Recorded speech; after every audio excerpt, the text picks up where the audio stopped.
In a matter of weeks, it'll be the first anniversary of the clashes in Tigray and of the military intervention by Ethiopia. In the early stages, I know you used your relationship with Prime Minister Abiy Ahmed to try and calm things down.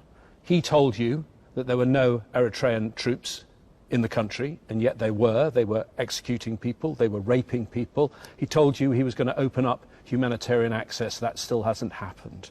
Tell me, are you disappointed in the Ethiopian Prime Minister? I am disappointed with the Ethiopian situation in general.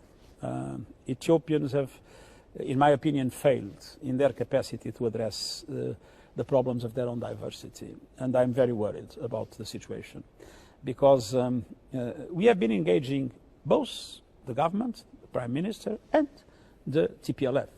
Martin Griffith visited the leadership of the TPLF, and as you know, when I made the appeal for a ceasefire, for free humanitarian access to all areas of the territory, and for the beginning of an Ethiopian-led dialogue, we received a letter from the leadership of the TPLF, showing their interest also in cooperating with UN.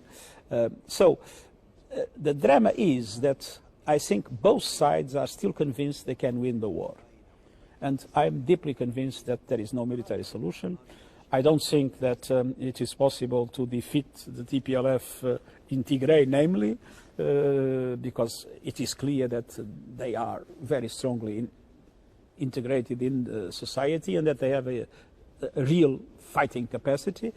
And I also think that there is no way the Tigrayans can rule Ethiopia to a certain extent they did in the past. So it is obvious there is no military solution, and it is obvious that they need to come together. We hoped that the humanitarian access would be the way to facilitate things. And the truth is that we still do not see the will to stop the war and come to a serious dialogue for a solution. I hope this will happen sooner rather than later, because the risks for Ethiopia are huge, and a collapse of Ethiopia would be a disaster for the region, and it would be tragic for the Ethiopian people. Jeffrey Feltman, the US Special Envoy, he actually said this dramatic quote that Ethiopia could make Syria look like child's play. Do you agree?